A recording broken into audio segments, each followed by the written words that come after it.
गुरु तेरे चरणों में स्वर्ग पा लिया है, जमी पर खड़े आसमां पा लिया है, जमी पर खड़े आसमां पा लिया है।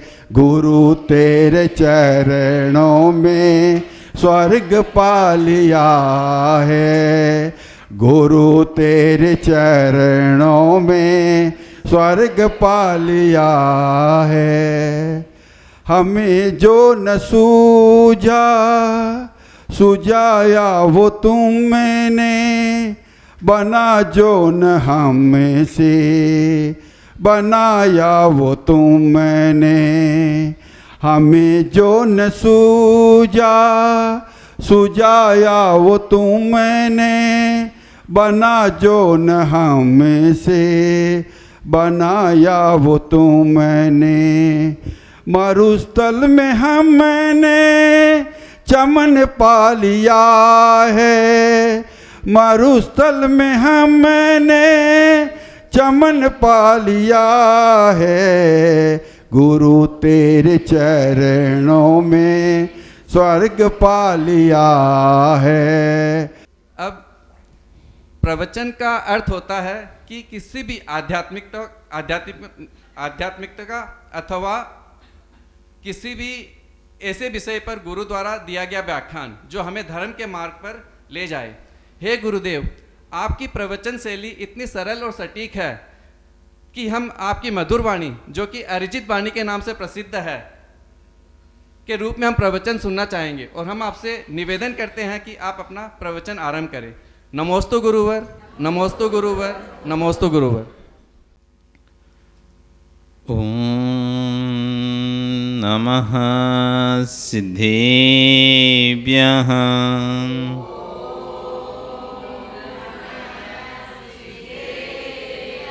ओम नमः सिद्धेभ्यः।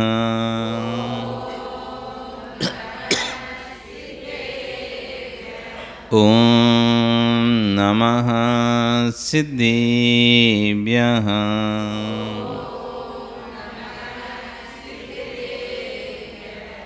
तिर्यणि खग्गिणाय रुतारी मोहि सैर सिरण बिहु। आयरी राऊ पसियो परवादिन्यो भव्य झीलुई। नमो अरिहंताणं, नमो सिद्धाणं, नमो आयरियाणं, नमो वज्रायाणं, नमो लोये सव्यसाहुणं। बोले अनंत अनंत से परमेश्वरी भगवान की, आदिर्म आदिनाथ भगवान की, वर्तमान शासन महावीर भगवान की, आचार्य श्री कुलभद्र स्वामी महाराज की, गणाचार्य आचार्य विराग सागर जी महाराज की, आचार्य गुरु श्री क्षर विश्व सागर जी महाराज की, अहिंसा में विश्व धर्म की।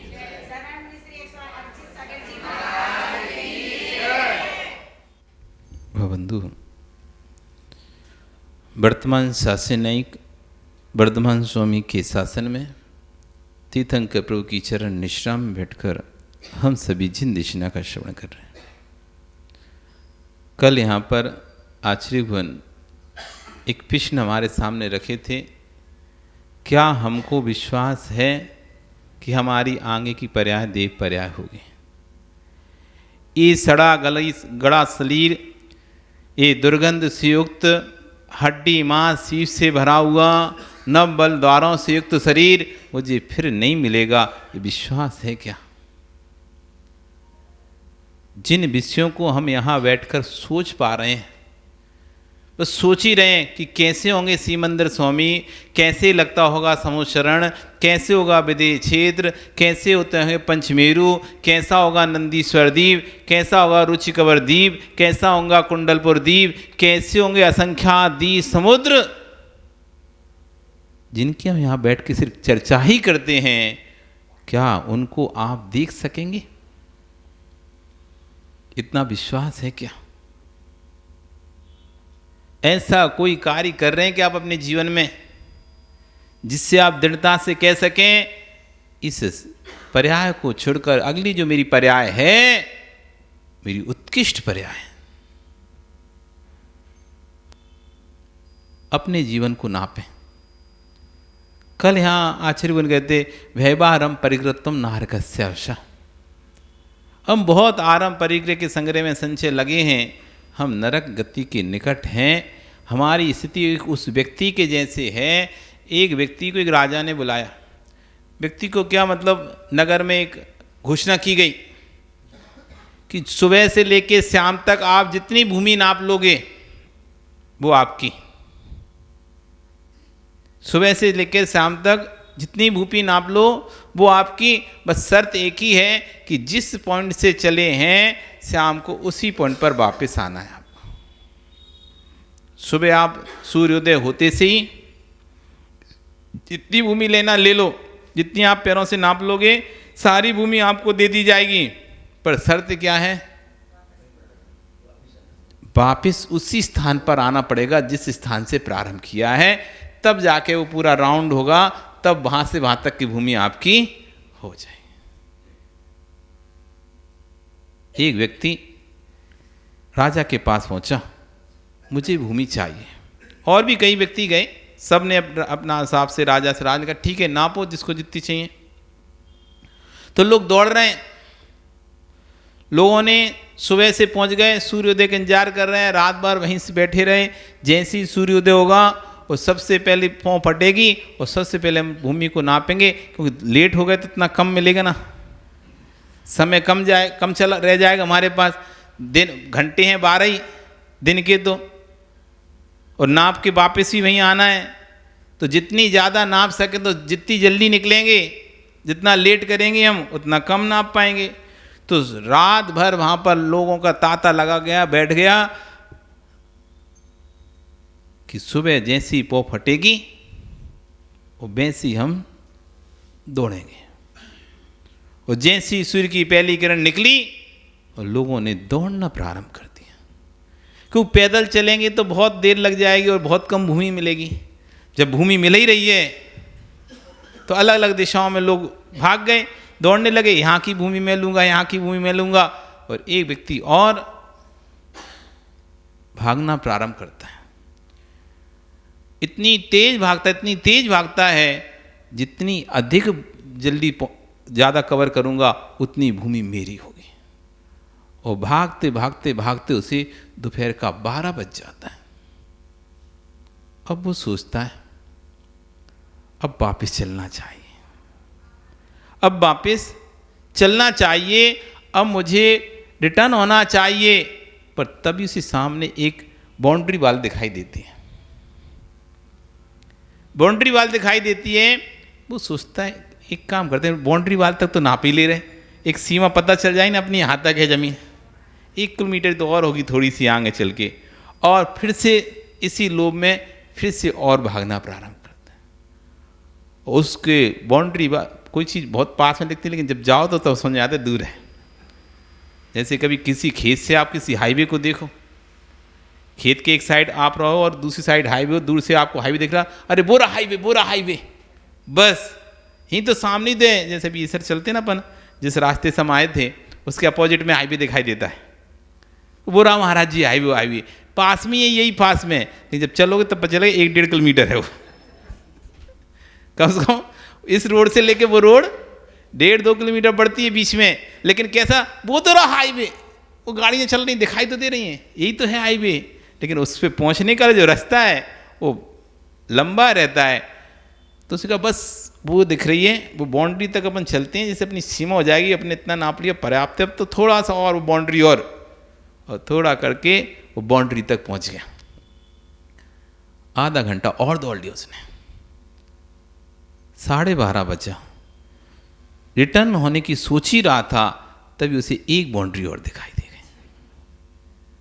अरे ये तो लगता है इससे अपना चौकोर हो जाएगा, ये थोड़ी सी और ले लेंगे ना, उसके बाद तो देखो नदी दिखाई दे रही है, तो क्यों ना इस तक ले लें, जैसे उसका तो नदी है, फिर तो कोई दिक्कत ही नहीं ना, आगे नदी है तो आगे तो फिर जाना नहीं है, तो इतनी सी और क्यों छोड़ें, फालतू कोई और आ जाएगा उस जमीन को कवर कर लेगा, इसलिए थोड़ा सा और दौड़ लेते।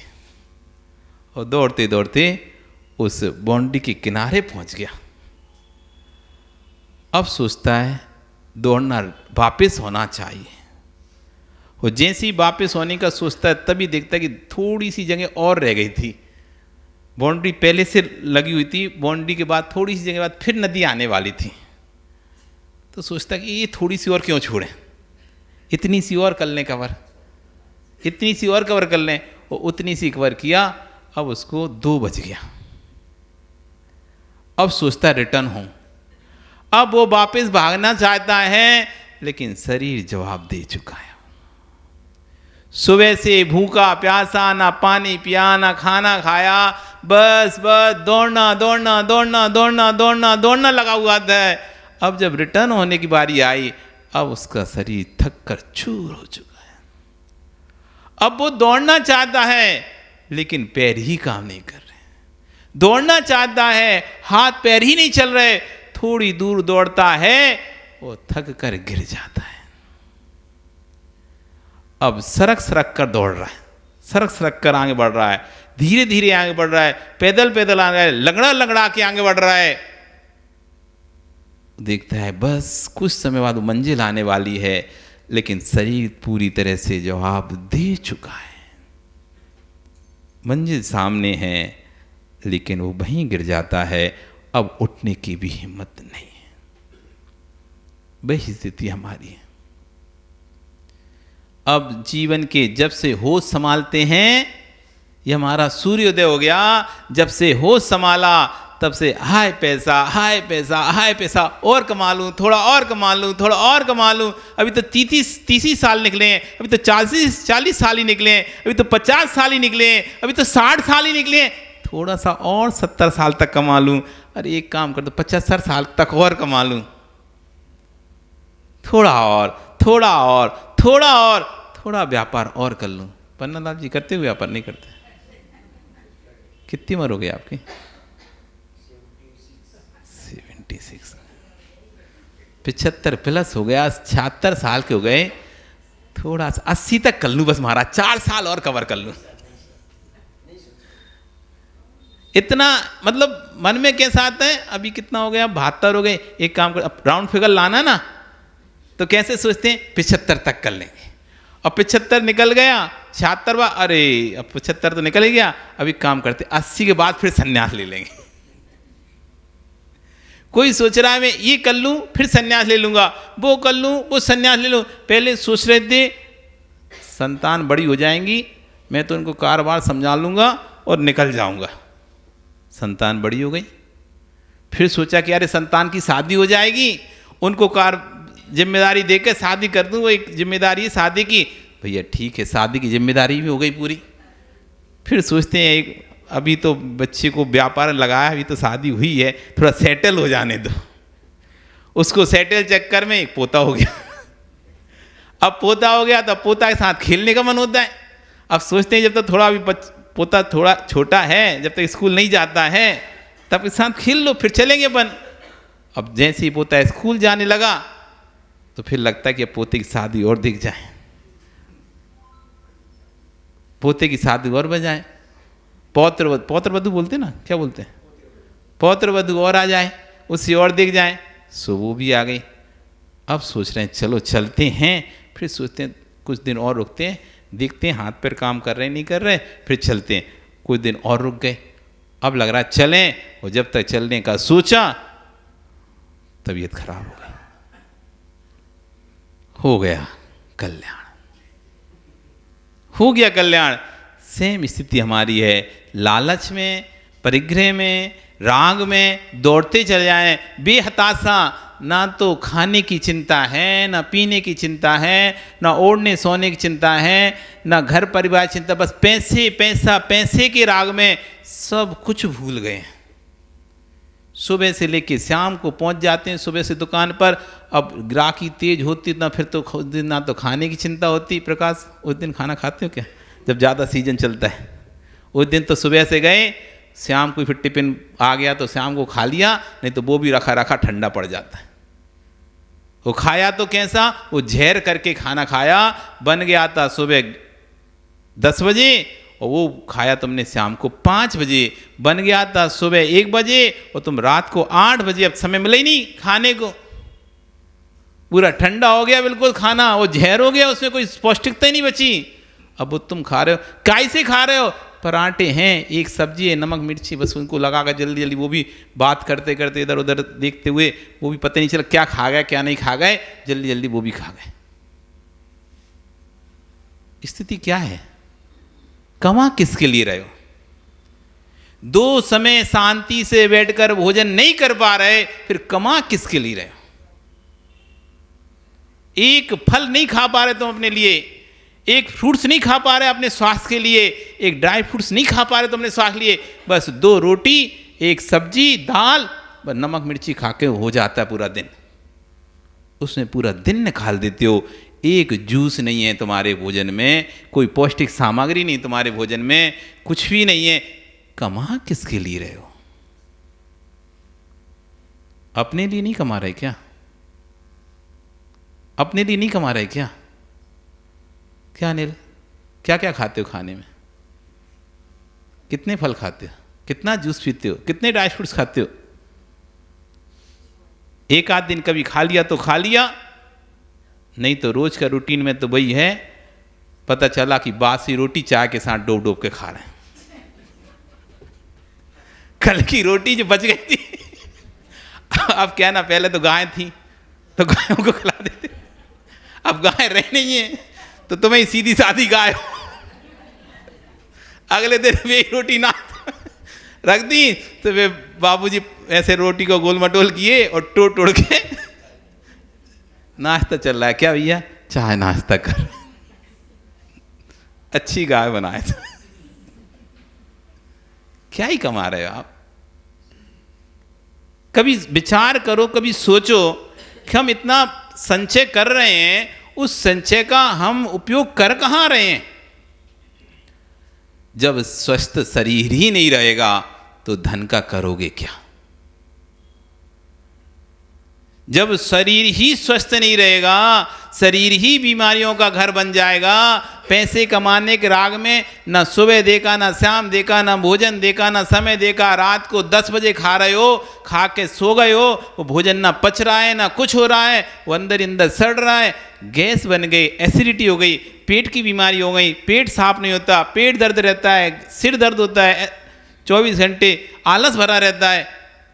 क्या तुमने अपने पूरे शरीर को कचरा बना के रख लिया सिर्फ व्यापार के राग में? बस पैसा कमाना है तो समय नहीं है हमारे पास।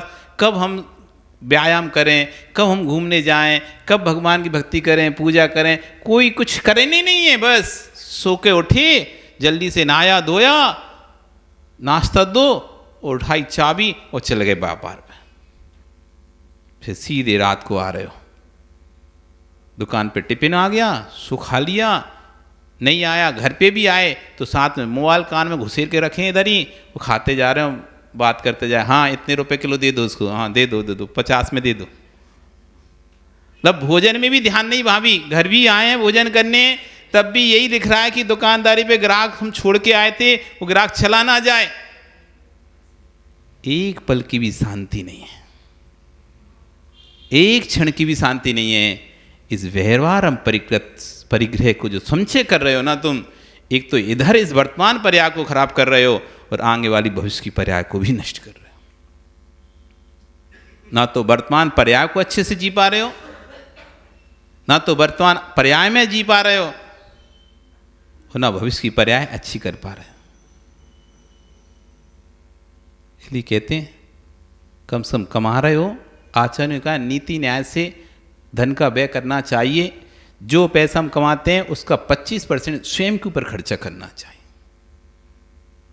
क्योंकि शरीर है तो धर्म पालन कर पाओगे।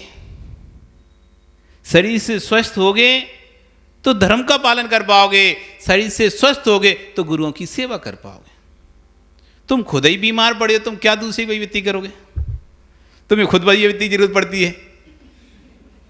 जिसको स्वयं भैया वित्ती की जरूरत पड़े वो क्या साधु की वित्ती कर सकता है? जिसको स्वयं ही पैर दबाने की जरूरत है वो साधु के पैदल विहार क्या कर पाएगा? नहीं करवा सकता। थोड़े से दूर जलने में थक जाएगा वो गाड़ी में। कई लोग आते हैं बड़े शौक से, सुबह 5 बजता है वो कई लोग बड़े शौक से आते हैं, आज बिहार कराएंगे, है ना। हम जब निकलते हैं तो कम से कम 25-30 रहते हैं। वो जैसे ही 1-8 किलोमीटर चलते हैं धीरे धीरे धीरे वो 1 किलोमीटर तक वो ही रह जाते हैं। 1 किलोमीटर पीछे चल ही नहीं पा रहे। वो यंग हैं, युवा हैं, जवान हैं, सब कुछ हैं, तब भी साधु के साथ चल ही नहीं पा रहे। और आखिरी में फिर गाड़ी में बैठ के, अब एक बार बैठ गए गाड़ी में अब उतर नहीं रहे, थक गए। वो घर जाके तो ऐसे अब कल नहीं जाएंगे, हम तो बहुत थक गए, बहुत बिहार में बहुत थक गए कल हमारे। तो माँ भी कह रही हाँ बेटा मत जाना, तू बहुत चलाता। काय का चलाता? 1 किलोमीटर से चला नहीं। पूछो तो उससे चला कितना था? 1 किलोमीटर में तो पीछे रह गया, उसके बाद गाड़ी में बैठ के आगे हो गया बिहार पूरा। ऐसा नहीं होता प्रकाश, देखा कि नहीं देखा? हम भी देखते हैं, आए तो 25 थे, रह गए 5, 20 कहाँ गए? ये 20 गाड़ी में बैठ गए। गाड़ी खाली चल रही थी ना तो उसका पेट्रोल तो जल ही रहा था।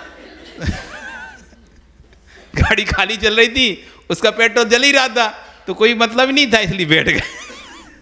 जैसे पेट्रोल के पैसा पड़ जाए। तो क्या है, शरीर है ही नहीं है आपका, आपका साथ देते नहीं है। 10 मिनट, 1 घंटा, आधा घंटा कहीं बैठ जाओ तो उसी में तो आपके जी आकुल व्याकुल हो जाता है। बस काम काम काम काम काम काम काम। आप भी अपने शरीर को ऐसा पूरा खत्म कर रहे हो। पूरा सुबह से लेकर शाम तक काम में लगे रहते हो, मशीन की तरह सुबह से लेकर शाम तक काम में लगे रहते हो। कभी ये सोचते नहीं है कि ये शरीर नहीं होगा स्वस्थ तो हम धर्म करेंगे कैसे? अब जिनके शरीर पीड़ा है, जिनको शरीर में, उनसे पूछो। जिनको पीड़ा है शरीर में उनसे पूछो भैया धर्म में कितना मन लगता है। जब तुम्हारा सिर दर्द हो, शरीर दर्द हो, पैर दर्द हो, पीठ मीठ में कहीं भी दर्द हो, हाथ पैर दर्द, तब तुमसे पूछे भैया धर्म में कितना मन लगता है, ध्यान करके दिखाओ, ध्यान लगेगा ना? अच्छा, तुम कहे काय का ध्यान लगेगा, आंख बंद करते तो पीठ का दर्द दिखने लगता है। ध्यान व्यान तो छोड़ो, ध्यान गया एक कोने में, दर्द दिखता है भैया, पैरों का दर्द है, हाथों का। तो यावत शरीर स्वस्थम, जब तक शरीर स्वस्थ है तब तक धर्म कर लो। अस्वस्थ शरीर में कभी भी धर्म होता ही नहीं है। फिर तो संक्लिष्टता के अलावा कुछ नहीं रहता। कितना भी कह लो आप, कितना भी आप भक्ति करने की सोचो, लेकिन शरीर में पीड़ा होगी ना, सिर दर्द हो रहा होगा, आपका पेट दर्द हो रहा होगा, कोई आपसे कहे तुम तो अच्छे से भक्तांबर पढ़ो ठीक हो जाएगा, उसको सिर दर्द पेट दर्द ही दिखाई देगा, भक्तांबर नहीं दिखाई देगा। जब शरीर में पीड़ा होती है तो आदमी फिर कुछ नहीं दिखाई दे धर्म। इसलिए धर्म तभी तक सुहाता है, धर्म तभी तक सुहाता है, जिनवाणी तभी तक सुहाती है जब तक निरोगी काया है। इसलिए कवियों ने कहा है पहला सुख निरोगी काया। पैसे को पहला सुख नहीं बोला, पैसे को सुख नहीं बोला। सुख वाले क्या है, पैसे वाले क्या ही है, बीमार पड़े हैं वे भी, काय का सुख है उनको? कोई सुख नहीं है। करोड़ों अरबों खरबों पति हैं तब भी ऐसी ऐसी बीमारियां हो गई हैं, ना तो खा पा रहे हैं ना कुछ कर पा रहे हैं, बस पड़े हैं पानी के बलों पर, मशीनों के बलों पर। थेरेपी चल रही है उनकी दुनिया भर की, कहीं कुछ हो गया कहीं कुछ हो गया, अब मशीनों पे जिंदा हैं, दवाइयों पर जिंदा हैं, खाना से ज़्यादा दवाइयाँ खाते हैं वो। तो पहला सुख आज है निरोगी काया। ये निरोगी काया होगा तब दूसरे सुख का आनंद आएगा, घर में हो माया। फिर उस धन का आनंद आता है। यदि शरीर ही सुखी नहीं है तो धन का कोई आनंद नहीं ले पाएगा। धन का आनंद भी तभी आता है जब हमारी काया निरोगी हो। वो काया जब निरोगी होगी जब हम नीति के साथ न्याय के साथ धन का अर्जन करेंगे और जो धर्म अर्थ काम मोक्ष 4 पुरुषार्थ हैं उनको समय समय पर बराबर समय देंगे। हमारे समय में से हमें 25% समय धर्म पुरुषार्थ के लिए निकालना चाहिए। 12 घंटे का दिन है तो 3 घंटे आपके धर्म पुरुषार्थ में निकलना चाहिए। 12 घंटे की रात है तो 3 घंटे की रात आपकी धर्म पुरुषार्थ निकलना चाहिए। सामायिक पितृक्रमण स्वाध्याय शाम को हो जाती ना चालू, शाम 6 से मान लो सुबह 6 तक का समय लिया 12 घंटे, तो शाम की हमारी चालू गई। सामायिक पितृक्रमण स्वाध्याय निकल जाता है 1.5-2 घंटा। इधर सुबह से हम उठते हैं तो 6 बजे के पहले तक उस समय मालाएं फेर लेते हैं, 1.5-2 घंटा वो निकल जाता है, हो गया 3 घंटा हमारा। सुबह जैसी भोर होती है मंदिर आते हैं, सुबह का 1.5-2 घंटा पूजा पाठ इसमें निकल जाता है। फिर शाम के होने से पहले दोपहर में जो सामायिक आदि करना होता है, प्रतिकोण करना होता है, वो कर लेते हैं, हो गया 3 घंटा हमारा। 25% समय हो गया हमारा। ये 25% समय हमारा धर्म कार्य में लगना चाहिए। जैसे पूंजी का हिस्सा किया है आचार्यों ने, वैसी समय का हिस्सा करो। अब जो भी व्यापार आप करते हो, धन कमाते हो, उसका 25% स्वयं के ऊपर खर्चा करो। 25% खर्च अपने परिवार के ऊपर करो। 25% खर्च धर्म के ऊपर करो और शेष 25% की बचत करो। ऐसे 25% समय हमारा धर्म के लिए दो, 25% समय हमारे परिवार को दो। आजकल परिवार को समय नहीं देता कोई व्यक्ति।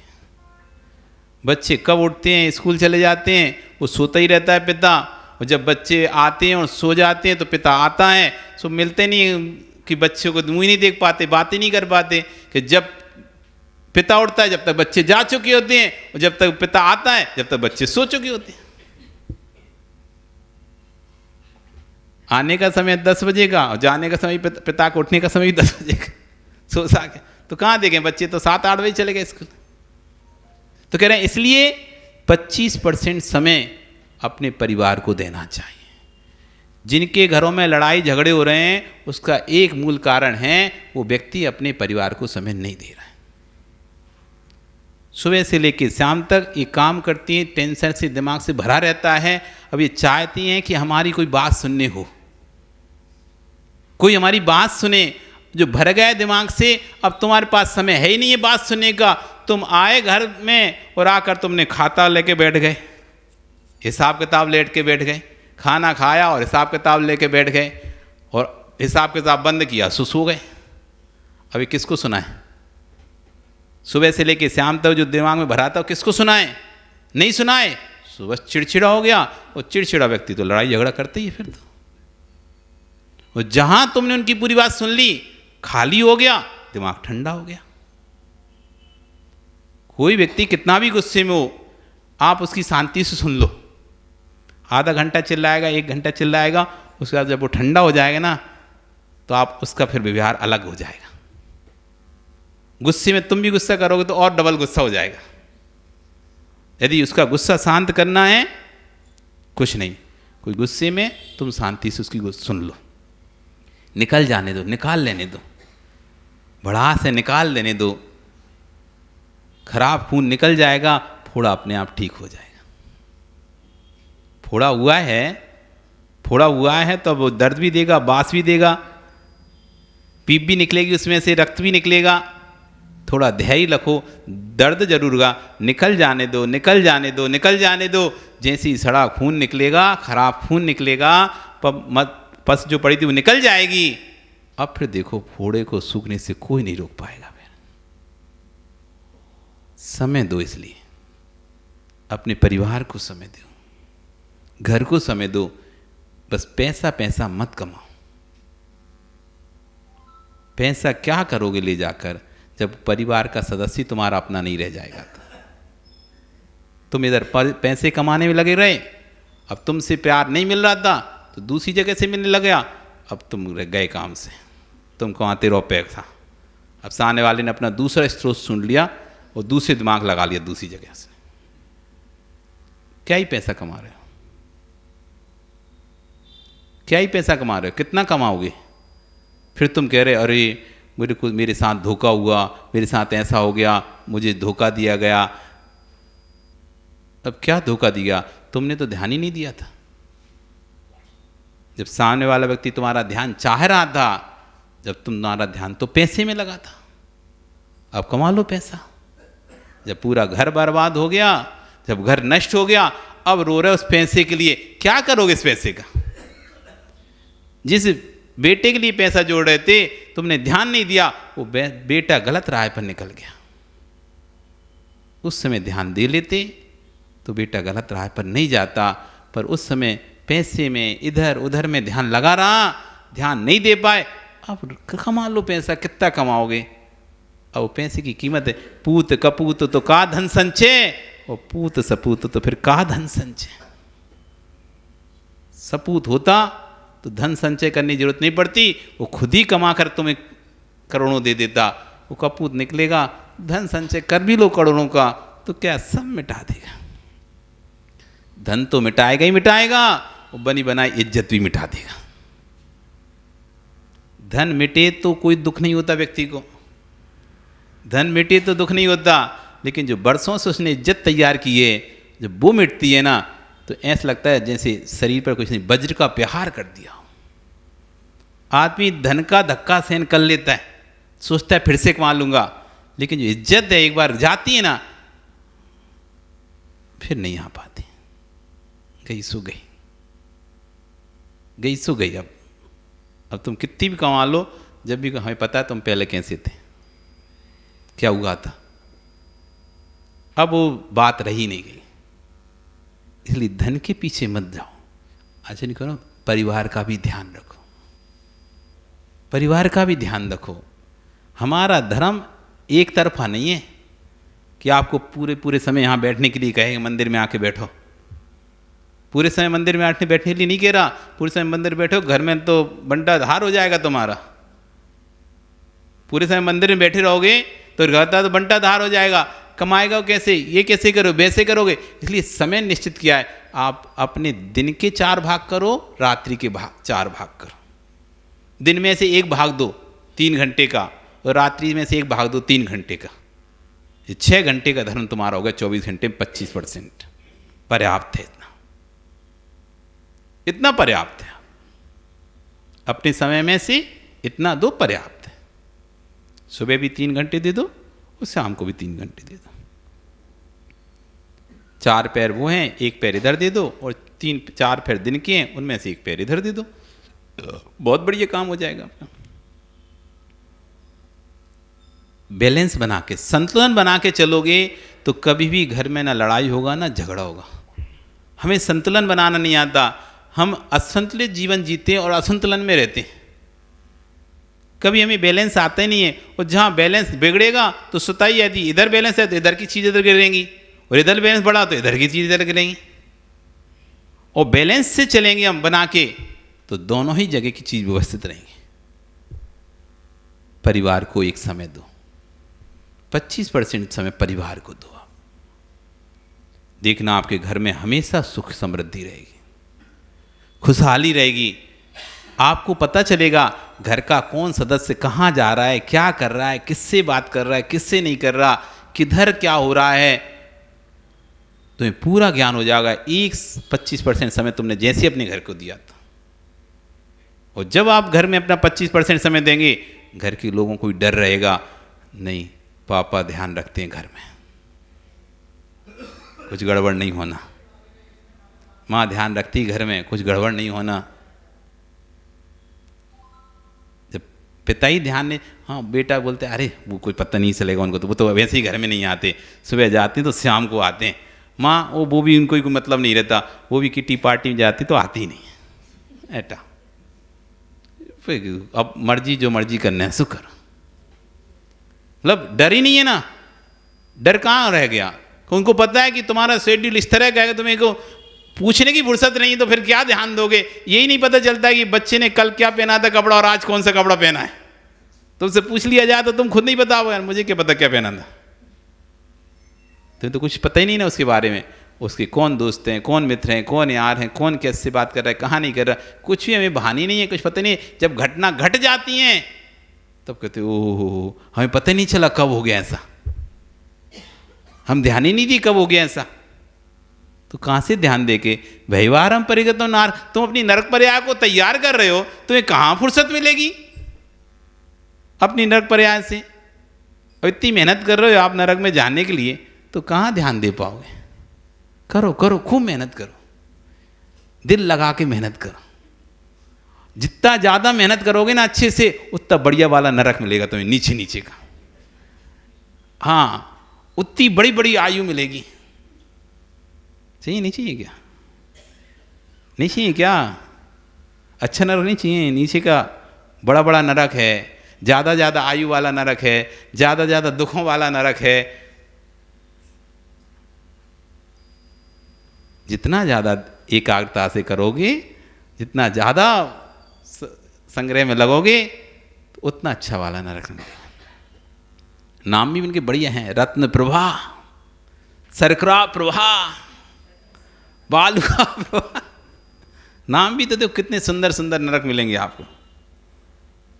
चाहिए? नहीं चाहिए? ओ महेंद्र जी नहीं चाहिए? विचार करो, विचार करो। भैवारम परिगतम नारकस्य। अब तो नहीं जाओगे पन्नालाल जी दुकान?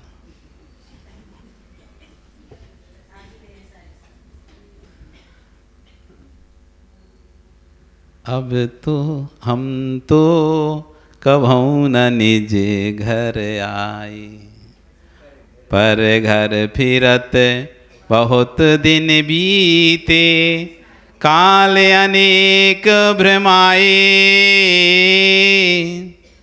हम तो किसे सुना रहे हमें?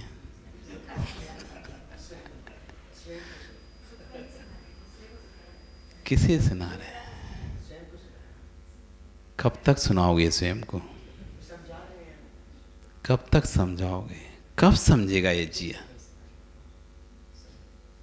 समझ जाओ, समझ जाओ, समझ जाओ। अभी नहीं समझे, आगे कोई नहीं समझे। अभी तो कम से कम समझने के लिए मन मिला है, अभी तो कम से कम मन मिला है। आगे कह रहे हैं कि यदि नहीं समझे तो भैया ऐसा है, सरकार भी जो होती है ना, तो आपको कोई यदि संपत्ति देती है, वो कहती है भगवान महावीर स्वामी का 2500 निर्माण महोत्सव मनाया गया पूरे देश में। तो उस समय सरकार ने क्या किया, सारी जैन समाजों को देश की एक एक भूमि आवंटन की। आप इसमें कीर्ति स्तंभ बनाओ, भगवान महावीर स्वामी संबंधित कोई भी स्थान बनाओ। इस गवर्नमेंट के द्वारा मध्य प्रदेश में पूरे शहरों में, हर शहर, हर गांव शहर शहर सब जगह, तो जहाँ जहाँ जिले कलेक्टर के थे तो सब लोगों ने भूमि आवंटित करा ली। सबको भूमि आवंटित हो गई। 1 साल, 2 साल, 3 साल, 5 साल तक भूमि पड़ी रही, उपयोग नहीं किया। 6वें साल में गवर्नमेंट ने वापस एक्वायर कर ली। जब तुम बना ही रहे, तुम कुछ कर ही नहीं रहे, तो फालतू भूमि की जरूरत क्या है? सो जिनने बना लिए तो उनको भूमि उनके हो गई, और जिनने नहीं बनाए वो भूमि उन्होंने वापस ली और दूसरे अल्पसंख्यकों को पकड़ा दी। जब तुम उपयोग नहीं कर रहे तो दूसरों को वो भूमि आवंटित कर दी। बस वही व्यवस्था हमारे साथ है। कर्म कह रहा है, ये शरीर मिला है, मन मिला है, आपको सोचने के लिए, विचार करने के लिए मन मिला है। यदि अभी भी विचार नहीं कर पा रहे हो तो अब हम मन ले रहे, असंगी बनाएंगे अगली बार से। संगी बना के क्या ही फायदा हुआ तुमको? संगी बनाया, फायदा क्या हुआ? संगी का मतलब होता है जो हित अहित का विवेक रखता हो, उसका नाम संगी है।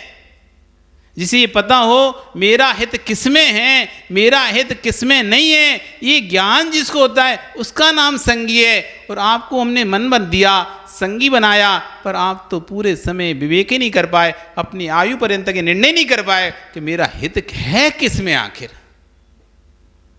सोच रहे हैं तो सोचते रहे और आयु निकल गई। तो अब कर्म कह रहा है अगली बार अब आपको नहीं दे रहे मन, दिया था ना पिछली बार, क्या किया तुमने? क्या किया? दिया था तो कुछ नहीं किया ना। अब तुम्हें 1 इंद्री बनाएंगे हम, 2 इंद्री बनाएंगे, 3 इंद्री बनाएंगे, 4 इंद्री, असंगी 5 इंद्री आएंगे, बना ही नहीं रहे तुम्हें संगी। अब लो करते रहो, नहीं तो संगी बनाएंगे भी ना तो नारकी बनाएंगे। अब वहाँ करो विचार, तो कुटते पिटते रहो, वहाँ तो विचार करने का है। अगर संगी बना भी दें तिरंज बना देंगे। लो खाओ दूसरों की लाठी, 1 टमाटर खाने के चक्कर में 4 लाठी खाओ। क्या है अंतरिक्षों की? देखो तो ये गल्ला मंडी है। एक कोई बोरे पे मुंह लगाता है, जैसे ही वो खा पाए नहीं खा पाए अलग बात है, लेकिन डंडा जरूर खा लेता है। जैसे ही आलू के बोरे, ओ लाजी आलू की गोडाउन है ना, कभी देखना कोई गाय यदि आलू का बोरा खींचे तो क्या होता है उसके साथ? मजदूर आएगा, ऐसी पेनी संटी लेगा, इतना मारेगा इतना मारेगा, वो बहुत दूर तक भाग ना जाए तब तक मारता ही रहेगा उसे। ऐसा बनना पड़ेगा फिर। अभी भी सोच लो, सोच लो भैया, सब सोच लो। स्वरूप जी तुम भी सोच लो, सब सोच लो और सोच लो। सोचते सोचते इतना भी सोच लेना कहीं ये सोचने वाला ही ना निकल जाए। सोचते सोचते ये भी सोच लेना कहीं मैं सोचता न रह जाऊं और ये सोचने वाला ही कहीं ना निकल जाए। अब किसके लिए सोचोगे? अब किसके लिए सोचोगे? क्या हो गया? इतने शांत क्यों हो गए? हैं? इतने शांत क्यों रहे हो?